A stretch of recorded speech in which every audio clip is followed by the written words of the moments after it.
ಭದ್ರತೆಗಾಗಿ ಮನೆಗಳಲ್ಲಿ ಎಷ್ಟೆಲ್ಲ ವ್ಯವಸ್ಥೆ ಮಾಡಿದ್ರೂ ಈ ಖತರ್ನಾಕ್ ಕದಿಮರು ಮಾತ್ರ ಕಳ್ಳತನ ಮಾಡೋದ್ನ ಬಿಡಲ್ಲ.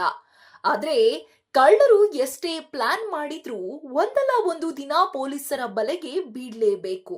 ಮತ್ತೆ ಯಾಕೆ ಕಳ್ಳತನ ಮಾಡ್ತಾರೋ ಗೊತ್ತಿಲ್ಲ. ಏನೋ ರಾಮನಗರದಲ್ಲಿ ಕಳ್ಳರು ಚಿನ್ನದ ಜೊತೆಗೆ ತಾವು ಸಿಕ್ಕಾಕೊಳ್ಬಹುದು ಎಂದು ಸಿಸಿಟಿವಿ ಡಿವಿಆರ್ನ ಕದ್ದು ಪರಾರಿಯಾಗಿದ್ದಾರೆ.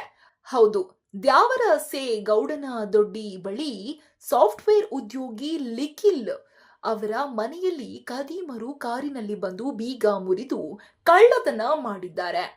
ನಂತರ ಮನೆಯಲ್ಲಿ ಯಾರೂ ಇಲ್ಲದ ವೇಳೆ ಅರ್ಧ ಕೆಜಿ ಚಿನ್ನಾಭರಣವನ್ನು ಕಳುವು ಮಾಡಿ ಸಿಸಿಟಿವಿ ಡಿವಿಆರ್ ಕೂಡ ಹೊತ್ತೊಯ್ದಿದ್ದಾರೆ. ಸಂಜೆ ಮನೆಗೆ ಬಂದ ಲಿಖಿಲ್ ಬೆಡ್ರೂಮ್ನ ಕಬೋರ್ಡ್ ಖಾಲಿ ಕಂಡು ಶಾಕ್ ಆಗಿದ್ದಾರೆ. ಬಳಿಕ ಸ್ಥಳಕ್ಕೆ ತಕ್ಷಣವೇ ರಾಮನಗರ ಟೌನ್ ಪೊಲೀಸರು ಭೇಟಿ ನೀಡಿ ಪರಿಶೀಲನೆ ನಡೆಸಿದ್ದಾರೆ.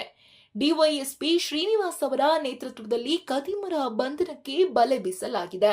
ಅಕ್ಕಪಕ್ಕದ ಮನೆಗಳ ಸಿಸಿಟಿವಿ ದೃಶ್ಯಗಳನ್ನು ಪರಿಶೀಲಿಸುತ್ತಿರುವ ಪೊಲೀಸರು ದರೋಡೆ ಮಾಡಿದವರ ಸುಳಿವು ಪತ್ತೆ ಹಚ್ಚಲು ತೀವ್ರ ತನಿಖೆ ನಡೆಸುತ್ತಿದ್ದಾರೆ.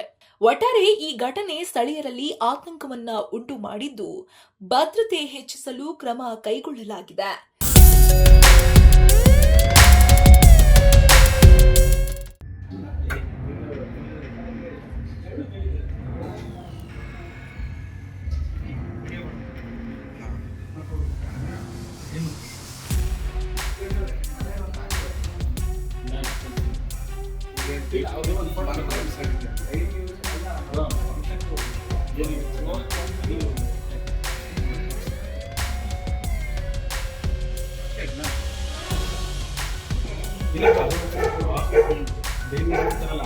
ಅದು